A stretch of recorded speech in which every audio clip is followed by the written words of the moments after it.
صباح الخير يا جماعة. اليوم مزاجي معكر تعكيرة لا يعلم فيها إلا الله بسبب المساعدة. فما أدري، احتمال إنه نرجعها لأنه ما أقدر أحكيكم السالفة حاليا لين ما أتأكد. بس والله يعني لاحظت كلهم والله بس تعدي 6 شهور خلاص يرتاحوا للبيت كذا، يطمنوا، يبدأوا يسووا حركات كذا. عدى 6 شهور من يوم ما جبناها وأقل حتى، خلاص بدأت تسوي حركات، والحركات فيها يعني استخفاف بعقلنا حرفيا، وكذب كذب كذب كذب، يعني لدرجة إنه أنا أقول كيف هذه راح أأمن لها البيت الحين لما نسافر مرة ثانية؟ كيف؟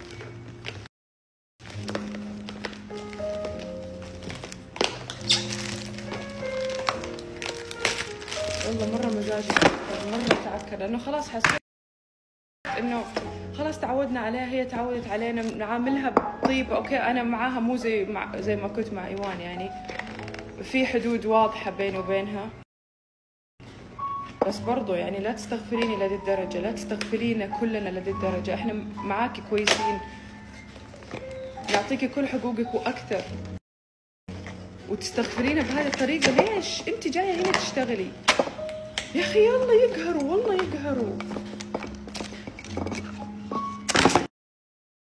توني اكتشفت شيء الآن حرفيا قبل 10 دقائق يمكن، ورحت أجري عند عبد الرحمن، وهذا الشيء اللي اكتشفه للمرة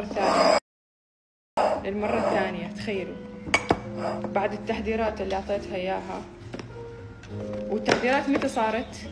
قبل يومين يعني اكتشفت هذا الشيء في غرفتها،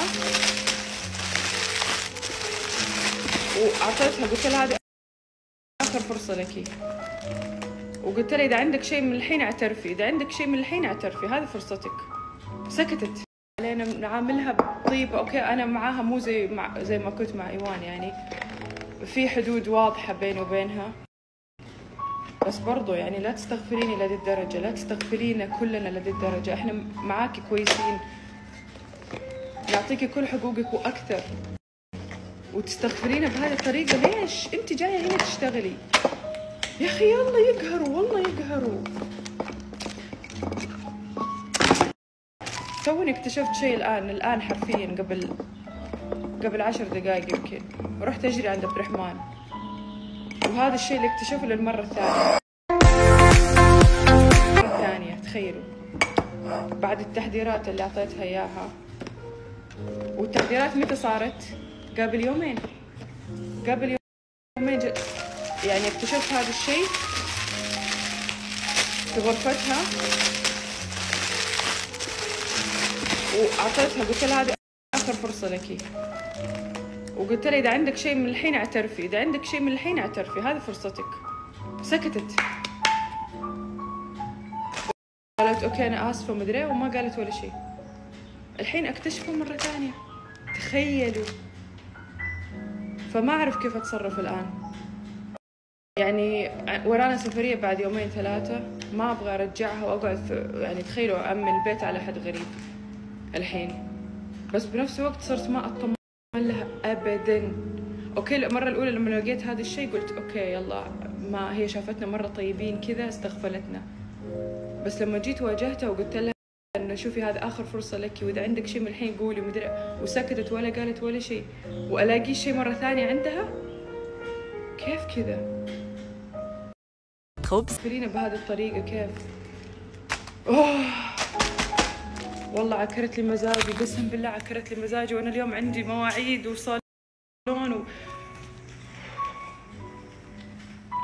والله يا جماعة أسوأ شعور لما يكون عندكم أحد في البيت كذا تطمنوا له وكل شيء، ويكسر ثقتكم بهذه الطريقة وأنتم معاه مرة كويسين كيف؟ ليش؟ والله صرت ما أوثق فيهم كلهم ما أوثق فيهم، قسم بالله مهما تعاملوهم كأنه يقولوا لكم هم كأنهم يقولوا لكم لا تعاملونا كويس كذا.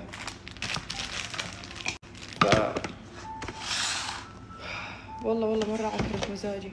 أنا ماني عارفة هي جاية عندنا تشتغل ولا جاية عندنا يعني تهتم بأشياء ثانية، ما أعرف.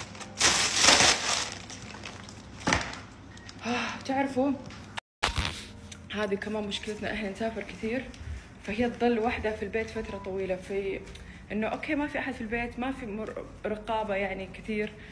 إحنا حاطين كاميرات في البيت كله، وأشيك عليها أكيد لما أكون المفروض الحين أجهز وأروح الصالون وأهتم بمواعيدي وأخلص أموري. وأنا وين رايحة الآن؟ رايحين على المكتب المساعدة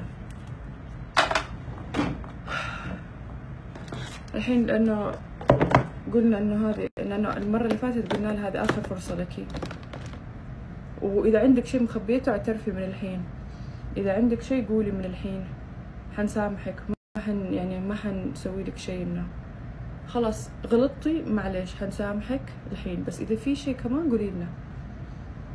تحلف يسار يمين، لا ما في شيء ما في شيء ما في شيء. فحرفيا يعني ضحكت علينا، لأنه إحنا أعطيناها فرصة وقلنا لها هذه آخر فرصة لك. فإحنا الحين أنا شوفوا يعني أكون معاكم صريحة، يعني أنا ارتحت لها وتعودت عليها وخلاص، وتسوي شغلها كويس، ويعني ما حقول لكم إنها بيرفكت مثالية وواو والله اللي ما تتعوض، لا، بس إنه خلاص تعودت عليها، هي تعودت علينا وكل شيء، بس إنه كيف تكسر ثقتنا كذا؟ كيف إحنا أمنا لها